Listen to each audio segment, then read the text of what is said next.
에베소서 3장 1절로 13절까지 말씀 한 목소리로 같이 읽습니다. 시작. 이러므로 그리스도 예수의 일로 너희 이방인을 위하여 갇힌 자 된 나 바울이 말하거니와 너희를 위하여 내게 주신 하나님의 그 은혜의 경륜을 너희가 들었을 터이라. 곧 계시로 내게 비밀을 알게 하신 것은 내가 먼저 간단히 기록함과 같으니 그것을 읽으면 내가 그리스도의 비밀을 깨달은 것을 너희가 알 수 있으리라. 이제 그의 거룩한 사도들과 선지자들에게 성령으로 나타내신 것 같이 다른 세대에서는 사람의 아들들에게 알리지 아니하였으니 이는 이방인들이 복음으로 말미암아 그리스도 예수 안에서 함께 상속자가 되고 함께 지체가 되고 함께 약속에 참여하는 자가 됨이라. 이 복음을 위하여 그의 능력이 역사하시는 대로 내게 주신 하나님의 은혜의 선물을 따라 내가 일꾼이 되었노라. 모든 성도 중에 지극히 작은 자보다 더 작은 나에게 이 은혜를 주신 것은 측량할 수 없는 그리스도의 풍성함을 이방인에게 전하게 하시고 영원부터 만물을 창조하신 하나님 속에 감추어졌던 비밀의 경륜이 어떠한 것을 드러내게 하려 하심이라. 이는 이제 교회로 말미암아 하늘에 있는 통치자들과 권세들에게 하나님의 각종 지혜를 알게 하려 하심이니 곧 영원부터 우리 주 그리스도 예수 안에서 예성하신 뜻대로 하신 것이라. 우리가 그 안에서 그를 믿음으로 말미암아 담대함과 확신을 가지고 하나님께 나아감을 얻느니라. 그러므로 너희에게 구하노니 너희를 위한 나의 여러 환난에 대하여 낙심하지 말라. 이는 너희의 영광이니라. 아멘. 우리가 이렇게 죄수의 신분, 감옥에 갇히게 되면은 주위로부터 많은 오해를 받게 되죠. 그래서 감옥에 가는 것을 누가 좋아하겠습니까? 그러나 바울은 이스라엘에서 고소당함으로써 일단 가이사랴 쪽에 이렇게 구금이 되는 이스라엘의 죄수가 되었고, 또 가이사에게 항소함으로써 다시 로마로 이송되어서 또 로마에 갇힌 죄수 신분이 되었습니다. 얼마나 답답하고 지리한 시간이겠어요. 그러나 그는 죄수의 신분에도 불구하고 세상 모든 사람들이 저가 어떤 범법자겠거니 저가 무엇을 잘못했겠거니 하는 그런 시선에 아랑곳하지 않고 그가 감옥에 갇힌 것, 죄수가 된 것은 사람들 때문이 아니라는 거예요. 이렇게 여러분 이렇게 고난이 해석되는 것이야말로 믿음의 위대한 능력 아니겠어요? 사람들은 다 저 잘못했다 그러는데 본인은 하나님 앞에서 감출 것, 숨길 것 없고 하나님의 일로 인하여 내가 이런 부자유스러운 몸이 되었다면 나는 여전히 정말 하나님께 붙들린 바 되어 있으니 하나님의 죄수면 죄수지 내가 왜 사람의 죄수냐, 그런 마음이에요. 자, 그래서 1절, 2절 그는 이렇게 말합니다. 이러므로 그리스도 예수의 일로 너희 이방인을 위하여 갇힌 자 된 나 바울이 말하거니와 너희를 위하여 내게 주신 하나님의 그 은혜의 경륜을 너희가 들었을 터이라. 그리스도 예수의 일로 구속되었다는 것입니다. 그리고 나 때문에 구속된 게 아니라 너희를 위하여 구속되었다는 거예요. 너희들 때문에, 이방인들 너희들을 위해서 예수님 일로 구속이 되었다. 그러니 구속에 대해서 너무나 이렇게 부끄러운 일이 아니죠. 오히려 예수의 일로 이방인을 위하여 소명을 감당하다가 구속되었으니 그것은 영광스러운 일이다. 이렇게 말하는 것입니다. 예, 너희를 위하여 내게 주신 하나님의 은혜의 경륜을 너희들이 들었을 것이다. 우리가 성경에서 특별히 신약에서 경륜이라는 말이 많이 나오지만 이 경륜, 이렇게 경륜으로 번역이 됐지만 이게 원래 그 이카노미라는 우리 영어의 그 어원이 되는 말이에요. 에코노미아. 근데 이거는 이제 경영, 우리가 경영이라든지 이런 걸 많이 쓰는데 운영, 행정, 이런 걸 가정에서 쓰면은 가정에서의 어떤 경영, 운영이라는 게 청지기를 말해서 이걸 청지기적 직분으로 이해를 하기도 해요. 그래서 경륜이라는 게 하나님께서 이 세상을 경영해 나가는 구속의 큰 흐름을 위해서 이렇게 운영해 나가는 그런 뜻에서 하나님의 경륜이다라는 말을 쓰는데 이 세번역 영어 이게 성경 세번역에서 이걸 직분으로 번역을 함으로써 오히려 더 이렇게 우리한테 좀 더 쉽게 다가오도록 하고 있어요. 은혜의 직분을 내가 받았다. 그 직분이라는 게 곧 이게 청지기적 직분, 일을 감당해서 그 일의 책임을 마땅히 해결해 나가는 그런 직분을 내가 맡았다는 것을 너희가 들었을 것이다. 내가 어떻게 해서 이방인을 위해서 이런 사역을 하게 되었는지 이걸 너희들이 다 알아서 알 것이다. 그렇다면 그 일들이 내가 너희들 이방인을 위해서 일하다가 지금 이런 부자유의 몸이 되었고, 그게 또 예수님께서 내게 부탁하신 일, 내게 맡겨주신 일을 내가 감당하다가 이런 형편에 처한 것이라는 것이죠. 그래서 그는 이렇게 구금된 것, 구속된 것, 이게 하나도 그에게는 뭐 부끄럽지 않을 뿐만 아니라 너무나 이게 하나님의 일을 하다가 마땅히 겪어야 할 일로 그는 이걸 받아들이고 있다는 것입니다. 그래서 디모데후서 1장 8절을 보면은 이렇게 쓰고 있어요. 시작. 그러므로 너는 내가 우리 주를 정언함과 또는 주를 위하여 갇힌 자 된 나를 부끄러워하지 말고 오직 하나님의 능력을 따라 복음과 함께 고난을 받으라. 그는 오히려 이렇게 하나님의 일을 하다 예수를 위하여 구금되는 것, 고난받는 것, 이런 것들은 당연한 일이다, 마땅한 일이다라고 디모데에게 가르치고 있습니다.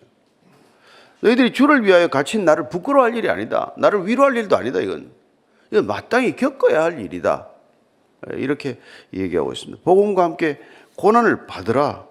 여러분, 이렇게 담대하게 얘기할 수 있다는 게 참 놀랍지 않습니까? 골로새서 1장 또 그런 말씀이 있어요. 골로새서 1장 26절 27절 말씀입니다. 시작. 이 비밀은 만세와 만대로부터 감추어졌던 것인데 이제는 그의 성도들에게 나타났고 하나님이 그들로 하여금 이 비밀의 영광이 이방인 가운데 얼마나 풍성한지를 알게 하려 하심이라.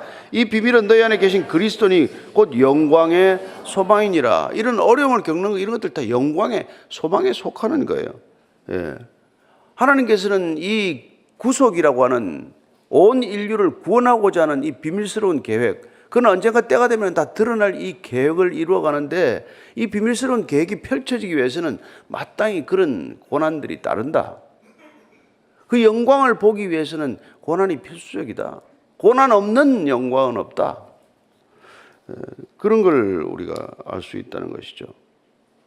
자, 3절 4절입니다. 시작. 곧 계시로 내게 비밀을 알게 하신 것은 내가 먼저 간단히 기록함과 같으니 그것을 읽으면 내가 그리스도의 비밀을 깨달은 것을 너희가 알 수 있으리라. 이 비밀스러운 일, 이 비밀스러운 일은 뭡니까? 5절 6절에 그 비밀을 구체적으로 밝히기 전에 그는 1장 9절 10절에서 이미 한번 큰 그 비밀의 틀을 우리에게 가르쳐 주셨어요. 그게 1장 9절 10절입니다. 시작. 그 뜻의 비밀을 우리에게 알리신 것이요 그의 기뻐하심을 따라 그리스도 안에서 때가 찬 경륜을 위하여 예정하신 것이니 하늘에 있는 것이나 땅에 있는 것이 다 그리스도 안에서 통일되게 하려 하십니다. 그리스도를 머리로 해서 모든 것들이 새롭게 다 이루어지고 재창조됨으로써 하나의 새로운 질서가 세워질 것, 이런 것들이 비밀스러운 경륜에 속하는 일인데, 이런 것들을 내가 너희들에게 지금까지 얘기한 걸 보면 알 수 있지 않냐 이 말이죠. 그래서 5절 6절에 조금 더 구체적으로 그 비밀을 풀어주는데 이렇게 설명하고 있습니다. 시작. 이제 그의 거룩한 사도들과 선지자들에게 성령으로 나타내신 것 같이 다른 세대에서는 사람의 아들들에게 알리지 아니하셨으니 이는 이방인들이 복음으로 말미암아 그리스도 예수 안에서 함께 상속자가 되고 함께 지체가 되고 함께 약속에 참여하는 자가 됨이라. 그 비밀은 뭐냐? 하나님께서 그 은혜 경륜, 우리에게 맡기신 은혜의 직분, 이런 걸 통해서 이루어가고자 하는 이 비밀스러운 계획은 뭐냐? 그건 만물이 그리스도를 머리로 하여 통일되는 것인데, 구체적으로 더 들어가 보면 이방인과 유대인이라고는 결코 그 당시에 하나 될 수 없는 사람들을 하나 되게 하는 것, 그렇게 하나 된 공동체가 교회로 그 모습을 드러내는 것, 그게 비밀이 밝혀지는 거란 말이에요. 이 교회가 이 땅에 출현하는 것, 그 교회에 유대인과 이방인들이 함께 앉아 있는 것. 지금도 사실 이스라엘 사람들과 팔레스타인 사람들이 함께 앉아 있는 곳이 있어요. 예루살렘에 가면은 그런 교회들이 있다고요. 그 교회만이 그런 일이 일어나는 것이죠. 그러나 여러분들 아시다시피 99% 이상이 예수를 거부하고 여전히 예수는 메시아가 아니다라고 고집하는 저 유대교의 강한 종교, 정통 종교라고 하는 그 종교성에 갇혀 있는 사람들이기 때문에 무슬림들과 뭐 피할 수 없는 그런 갈등을 계속 빚고 있는 것이죠. 그러나 정말 예수를 만난 사람들은 팔레스타인이건 유대인이건 함께 예배를 드리는 일이 있다고요, 지금도. 서로 용납하고 서로 용서하고 하나 될 수 있는 것. 예. 그게 예수 이름이 아니고서는 불가능한 일이란 말이에요. 예. 그래서 그 예수 이름이 이 땅 가운데서 교회라는 모습으로 드러낼 때 그게 비밀의 경륜이 밝혀지는 거랑 마찬가지다 이 말이죠. 그걸 위해서 이 교회는 세상에 존재한다는 것입니다. 그래서 우리가 복음을 끝까지 전한다는 것, 예. 이거 뭐 교회의 어떤 영광을 가리는 교회들 말고, 이상한 이단 교회들 말고, 사람의 이름이 드러나는 교회 말고, 정말 그리스도의 이름이 드러나는 교회는 지금도 여전히 그 하늘의 비밀의 경륜이 펼쳐진 결과라는 것을 우리가 알 수 있는 것이죠.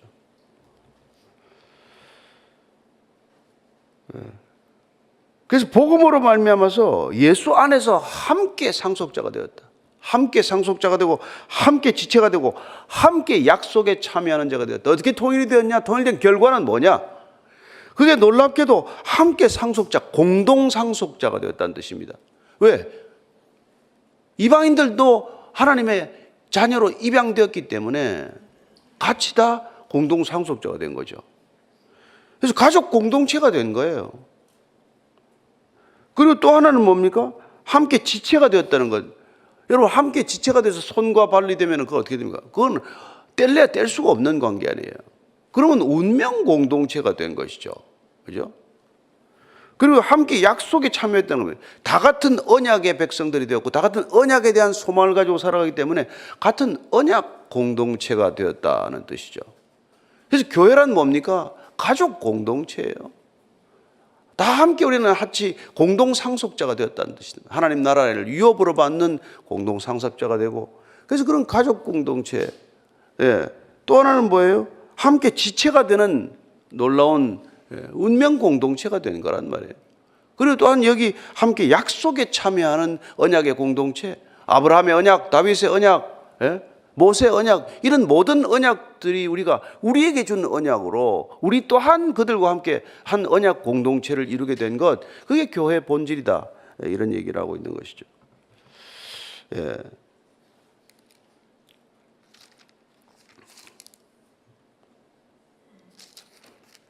갈라디아서 3장 29절 한번 읽겠습니다. 갈라디아서 3장 29절.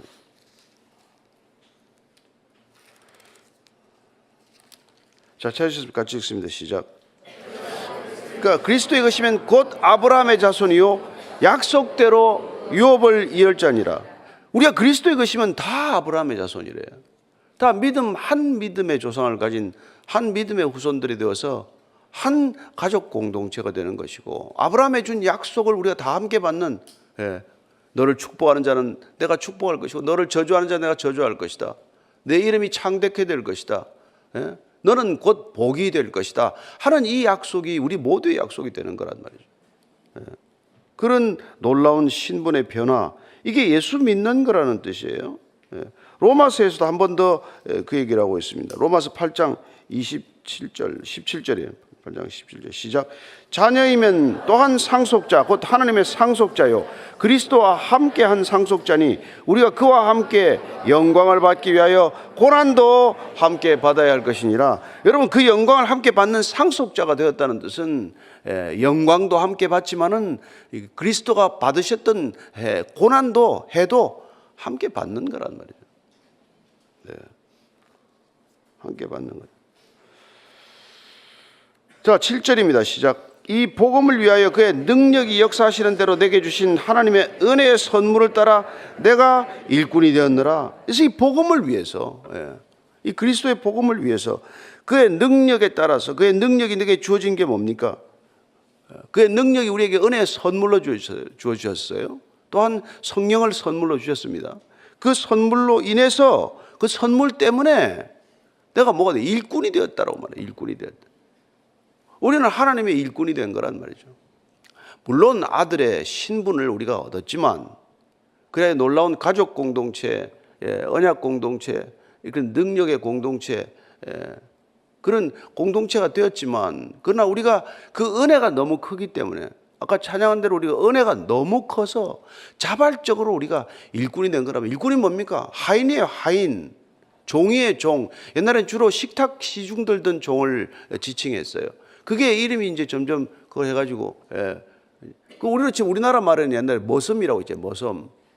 교회는 머슴이에요. 머슴. 교회란 머슴들이에요. 하나님의 머슴들이다. 내가 기꺼이 머슴이 되기로 한 거래. 종이 되기로 한 거란 말이죠. 그런데 그 뭐 머슴들끼리 뭐 싸우면 됩니까? 머슴들끼리 뭐 폼 잡을 일이 있어요. 머슴이라고 저거 할 일이 없잖아요. 그게 그 선물을 여러분 머슴이라는 뜻에서 나온 게 그 집사란 말이에요. 우리가 뭐 교회 가면 집사라는 게 디콘이라는 게 이 디아코노스라는 게 이게 머슴이고 그 일꾼들한테 썼던 단어를 지금 우리가 교회 가져와서 집사님 해가 뭐 붙이는데 야 머슴아 하고 부르는 거하고 똑같은 말이에요. 그 뭐 안 써도 그만이에요, 여러분들. 형제 자매가 낫지 뭐 야 이 머슴아 저 머슴아 할 게 뭐 있어요, 그렇게. 원래 그렇게 한 건데.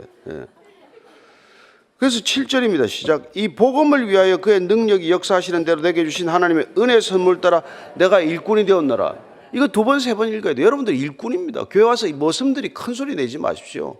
머슴들은 걸어 다닐 때도 주인 앞에서 조용조용히 걸어 다녀야 돼요. 옛날에 제가 우리 전에 다녔던 교회는 뛰어다니지도 말라 그래요. 뛰어다니면 야단 맞았어요. 뛰어다니면 조용히 다니라고. 고린도전서 15장 10절입니다. 시작. 하나님의 은혜로 된 것이네.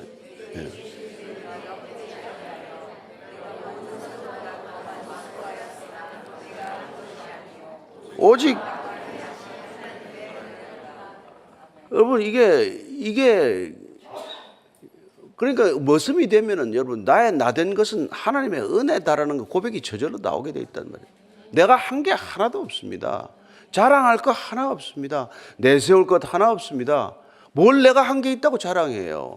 그렇잖아요. 뭘 내가 했다고 뭐 이렇게 고개를 빳빳이 쳐들고 그렇게 눈을 부랍뜨고 이렇게 있겠어요. 그러지 않아요. 그래서 지금 사도 바울의 자기 인식, 소위 자기를 어떻게 인식하고 있느냐가 그게 8절 9절이에요. 시작. 모든 성도 중에 지극히 작은 자보다 더 작은 나에게 은혜를 주신 것은 측량할 수 없는 그리스도의 풍성함을 이방인에게 전하게 하시고 영원부터 만물을 창조하신 하나님 속에 감추어졌던 비밀의 경륜이 어떠한 것을 드러내게 하려 하심이라. 무슨 일꾼으로 부름받았냐? 그는 모든 성도 중에 가장 작은 자보다도 더 작다. 문법적으로 틀렸어요. 말이 안 돼요. 최상급에다가 어떻게 비교급을 씁니까? 그러니까 나는 가장 작은 자다 하면 되는데 그걸 더 강조하려고 그 가장 작은 자보다도 더 작다. 그게 바울의 자기 정체성이란 말이에요. 그런 사람한테는 여러분 은혜가 차고 넘칠 수밖에 없잖아요. 내가 작아져야 은혜가 넘치는 거예요. 내가 크다고 생각하는 사람은 은혜가 없어요. 메마르게 돼 있어요. 밑 빠진 독에 물 붓기인데 뭘 어떻게 하게 되나? 은혜가 없을 수밖에 없죠. 근데 우리 은혜가 어떻게 있냐? 내가 작아질수록 은혜는 커지는 거란 말이에요. 나 같은 사람에게 이런 일을 맡기시다니. 이게 바울의 이 감격이란 말이에요. 어떻게 나 같은 사람한테 이 복음 말할 수 없는 소중한 것을 나한테 이걸 전하라고 맡기셨나? 이 그리스도의 풍성함을 나는 이방인에게 전하게 하라. 그리스도의 부요함, 그리스도의 사랑, 그리스도 안에 있는 그 놀라운 믿음, 그 그리스도 안에 있는 소망, 이런 것들의 부요함, 풍성함, 흘러넘침, 이걸 저한테 전하려면 여러분 내 안에 그게 우선 넘쳐야 되잖아요. 내 안에 그게 흘러넘치려면 내가 작아야 된단 말이에요. 아니 내가 나중에 사라지고 없는 거 아니에요. 나는 없고 구속한 주만 내 눈앞에 가득한 때, 그때 우리는 이게 그냥 저절로 전해지는 거란 말이에요. 전하려고 무슨 뭐 애를 써서가 아니라. 그래서 여러분들이 정말 그리스도인을 통해서 그리스도가 전해지는 까닭은 모든 사람보다 내가 더 작은 사람, 이런 사람에게 내게 은혜를 주셨고 소명을 주셨고 내게 복음을 주셨으니 그게 흘러넘치는 게 전도요 선교다 이 말이에요. 그래서 영원부터 만물을 창조하신 하나님 속에 감추었던 비밀의 경륜, 이 처음부터 여러분 인간이 태초에 지어지기 전부터 이건 다 계획된 거란 말이에요. 하나님 안에서는 계획되지 않은 게 없어요. 하나님 안에서는 무슨 우연히 실수로 되는 일이 없단 말이에요. 어쩜 우리는 지금 전쟁이 뭐 하나님 계십니까? 어떻게 하나님 계신데 이렇게 전쟁이 오래 갑니까? 할지 모르지만 이스라엘이 70년 포로 생활할 때 어떤 마음이었겠어요? 그런 일들이 하나님 안에서는 여러분, 그분의 경륜 안에서 일어난 일들이란 말이에요. 그러니까 우리가 기도는 하지만 하나님이 때를 따라서 그 모든 일들을 하나님이 풀어가실 거라는 것에 대한 믿음이 우리한테는 굳건히 있어야 된단 말이에요. 우리는 전란죽에 죽을 수도 있고, 우리는 무슨 교통사고로 죽을 수도 있고, 병이 걸려 죽을 수도 있지만, 우리가 중요한 게 아니라 이 거대한 하나님의 경륜 속에서 개인적인 이런 일들과 관계없이 하나님은 하나님의 궁극적인 목적과 계획을 이루어 가신다. 그게 저와 여러분의 믿음이어야 된다 이 말이죠. 그죠? 그럼 우리는 우리가 하고 있는 일이 하나도 그렇게 대단한 일처럼 자랑할 일이 없단 말이에요. 그래서 누가복음 17장 우리가 잘 아는 대로 무익한 종의 비유 이렇게 말하는 것입니다. 시작. 너희 중 누구에게 밭을 갈거나 양을 치거나 하는 종이 있어 밭에서 돌아오면 그들은 곧 와 앉아서 먹으라 말할 자가 있느냐? 도리어 그들은 내 먹을 것을 준비하고 띠를 띠고 내가 먹고 마시는 동안에 수종 들고 너는 그 후에 먹고 마시라 하지 않겠느냐? 명한 대로 하였다고 종에게 감사하겠느냐? 이와 같이 너희도 명령받은 것을 다 행한 후에 이르기를 우리는 무익한 종이라 우리가 하여야 할 일을 한 것뿐이라 할지니라. 아멘. 여러분, 여러분들이 하는 일이나 제 일이나 다 그냥 마땅히 해야 될 일을 한 것뿐입니다. 여러분 칭찬 받으려고 생각도 마십시오. 사람들한테 인정받으려고 생각도 이만큼도 하지 마십시오. 일 끝났으면 다음 일하고 그다음 무슨 일입니까? 그럼 되는 거지. 좀 쉬어야겠네요. 쉬기는 죽고 나면 실컷 쉴 텐데 뭘 쉬긴 쉬어야. 안식하고 쉬는 거하고 달라요. 여러분들 안식은 하십시오. 그러나 휴가 이런 거, 휴가 요새 가면 힘들잖아요. 돈만 들고. 그래서 이게 우리는 그런 바울의 이런 고백 위에서 이런 일들이 다 나오는 거라는. 정말 나는 누구보다도 작은 자입니다. 아니 나는 그리스도와 함께 십자가에 못 박혔느니 이제는 내가 사는 것이 아니라 그리스도께서 사시는 것이라. 이런 고백을 하기 때문에 그에게는 마르지 않는 은혜, 차고 넘치는 은혜로 살아가는 존재가 된 것이고 그 은혜의 이게 열매들이 데살로니가 교회 무슨 빌립보 교회 다 교회들이 생긴 것이죠. 10절부터 12절까지입니다. 시작. 이는 이제 교회로 말미암아 하늘에 있는 통치자들과 권세들에게 하나님의 각종 지혜를 알게 하려 하심이니 곧 영원부터 우리 주 그리스도 예수 안에서 예정하신 뜻대로 하신 것이라. 우리가 그 안에서 그를 믿음으로 말미암아 담대함과 확신을 가지고 하나님께 나아감을 얻느니라. 교회로 인해서 교회로 말미암아서 하늘에 있는 통치자들과 권세들은 이 악한 영들을 말하기도 해요. 사탄들 이런 이게 하나님의 지혜를 알게 한단 말이에요. 교회 때문에 하늘에 있는 악한 영들이 까무러치는 거예요. 자기들 다 작업이 끝난 줄 알았어. 근데 교회 때문에 일이 안 되는 거예요, 얘들이. 그래서 교회를 죽도록 공격하는 거예요. 교회만 깨면 되는데 이제 가정도 거의 다 깨지고 남아있는 교회 몇 개 남아있는 거예요. 하나님의 갖가지 지혜를 알게 한다는 하나님 갖가지. 하나님의 갖가지 지혜란 우리가 하고 있는 수많은 일들이 하나님의 지혜의 산물일 수 있다는 것입니다. 저 사람은 저런 일을 하고 이 사람은 이런 일을 하고 누구는 예술을 하고 누구는 음악을 하고 누구는 스포츠를 하고 누구는 문학을 하고 누구는 생산을 하고 이 수많은 일들이 하나님의 갖가지 지혜에서 비롯된 일일 수 있다는 것입니다. 우리는 눈을 똑바로 뜨고 봐야 돼요. 이거는 하나님의 일이고 저는 하나님의 일이 아니네. 아니 그렇지 않아요. 그런 것들이 다 이게 알게 된다는 거예요. 하나님이 계시니까 우리가 어쩌지 못하겠네. 그게 영원부터 예정하신 뜻이라고 말합니다. 영원부터 하나님께서는 그리스도 안에서 다 예정된 뜻이다. 처음부터 하나님의 목적과 계획은 분명하다. 흔들림이 없다. 여러분 새하늘 새 땅이 임하는 건 그건 필지의 사실이에요. 그렇지 않아요? 기독교적인 종말론적 관점은 그건 분명한 관점입니다. 이 세상은 언젠가는 끝이 있습니다. 새로운 시작이 있습니다. 그런 것들이 다 알게 된다는 것입니다. 그래서 그 예수 그리스도를 믿음으로 말미암아 담대함과 확신을 가지고 하나님께 나아감을 얻느니라. 여러분들이 아침마다 나올 수 있는 건 이 담대한 믿음이 있기 때문인 줄로 믿습니다. 이것 때문에 우리가 오는 거, 이 때문에 이 자리에 날마다 앉는 거란 말이에요. 그렇죠? 13절 결론이에요. 시작. 그러므로 너희에게 구하노니 너희를 위한 나의 여러 환난에 대하여 낙심하지 말라. 이런 너희의 영광이니라. 그래서 오늘 말씀 제목은 뭡니까? 고난은 영광이다. 알고 보면 영광이다 이 말이에요. 고난은 영광이다. 너희의 영광이다. 왜냐하면 지금 이 사도 바울이 받은 소명이 뭡니까? 너는 이방인을 이방인을 위하여 택한 나의 그릇이다. 이게 바울의 부르심 아닙니까? 그 부르심을 통해서 그가 뭐 편한 길로 왔습니까? 죽도록 고난의 길, 힘든 고생의 길을 겪었지만, 그래야 지금 감옥에 갇혀 있는 몸이 되어서 로마 감옥에서 이 편지를 쓰지만, 살아왔던 모든 것들을 돌이켜 보면은 그게 다 하나님의 영광이다. 따라서 이방인이라고 하는 열매조차도 하나님께서 거두시는 그 영광의 일부일 뿐이고, 우리는 수많은 하나님의 그 큰 영광 가운데서 정말 작은 빗줄기 하나하나를 위해서 살아가는 존재가 되는 것이죠. 그래서 여러분들이나 저나 하나님을 위해서 손해볼 수가 없습니다. 여러분들이 뭐 하다가 일이 좀 안 됐건, 뭐 병이 좀 났건, 뭐 아픔을 겪건, 여러분들 손해보는 거 하나도 없습니다. 그게 분명해야 돼요. 하나님을 위해서는 손해볼 수가 없어요. 서로 순교당하더라도. 그렇지 않아요? 순교자의 영광이 가장 큰 영광 아닙니까? 저나 여러분들이 순교하게 해달라고 기도는 못할 망정, 고난 정도 좀 오는 걸 가지고 이 고난을 어떻게 하든지 피하게 해달라고 그런 기도는 하지도 마세요. 고난이 오면은 아버지 저도 영광스러운 것을 한번 보게 하시는 겁니까? 이렇게 해야 되는 거죠. 고난이 없으면 좀 불안해야 돼. 왜 고난이 없나? 하나님 저를 버리셨나? 그래서 우리는 끝없는 자기 부인만이 하나님의 영광을 보는 유일한 길이에요. 우리의 자기 부인만이 우리의 하나님의 신실하심을 덧입는 길입니다.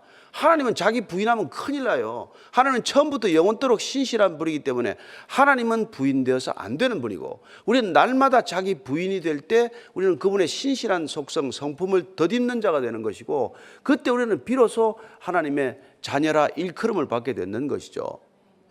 그 신실함이 저와 여러분들에게 있게 되기를 바랍니다. 그 신실함 때문에 고난을 겪을 때 기뻐하게 되기를 축원합니다. 여러분, 고난은 곧 영광입니다. 고난은 곧 영광의 한 사인입니다. 고난은 영광의 다른 면일 뿐입니다. 오늘도 그런 믿음으로 어려운 이 시대를 살아가게 되기를 바랍니다. 오늘 기도할 때 하나님, 정말 주께서 허락하신 고난이 있다면 기꺼이 그 고난 십자가로 지게 하여 주옵소서. 하나님, 날마다 자기를 부인하라고 하시는데 오늘 아침에도 내가 부인되고 이곳을 떠나게 하여 주옵소서. 오늘 하루 종일 자기가 부인된 가운데 하나님의 신실하심이 우리의 걸음을 통해, 우리의 삶의 자리를 통해 드러나게 하여 주옵소서. 함께 기도하겠습니다. 하나님 아버지, 주께서 우리를 부르셨습니다. 너희는 나를 따르라. 주님께서 우리를 따르라고 부르신 것은 너희는 와서 죽으라고 부르신 것입니다. 날마다 죽으라, 날마다 자기를 부인하라. 너희는 날마다 자기를 부인하고 십자가를 지고 나를 좇으라 하셨사오니, 오늘도 주님 십자가 지고 주님 따르는 하루가 되게 하시고, 십자가의 영광이 드러나는 것 되게 하루가 되게 하시고, 주님 제 이름이나 교회 이름이나 어떤 것도 드러나지 않게 하시고, 오직 그리스도의 이름과 그리스도의 영광만 드러나는 참된 믿음의 사람들 되게 하여 주시옵소서. 하나님 아버지, 이 시대 교회보다도 사람이 더 유명해지고, 이 시대 정말 십자가의 영광보다도 사역의 영광이 더 드러나는 시대를 맞고 말았습니다. 하나님 아버지, 오직 그리스도만 존귀하게 되게 하시기를 원합니다. 하나님, 그리스도의 이름만 드러나게 하여 주옵소서. 교회 이름도 감춰주고 그리스도인들의 이름도 감춰주고, 오직 예수님의 영광, 예수님의 이름만 존귀케 되는 이 시대 교회가 되게 하여 주옵소서. 이제는 십자가에서 교회의 영광을 선포하신 우리 구주 예수 그리스도의 은혜와 하나님 아버지의 크신 사랑과 성령의 교회를 교회되게 하심이 오늘도 참된 교회의 형상, 우리의 삶을 통해, 우리의 믿음을 통해 드러나기를 원하는 이 자리에 고개 숙인 진정한 그리스도인들 위해, 진정한 믿음의 형제 자매들 위해, 그리고 아름다운 교회 위에 지금부터 영원까지 함께 하시기를 간절히 축원하옵나이다. 아멘.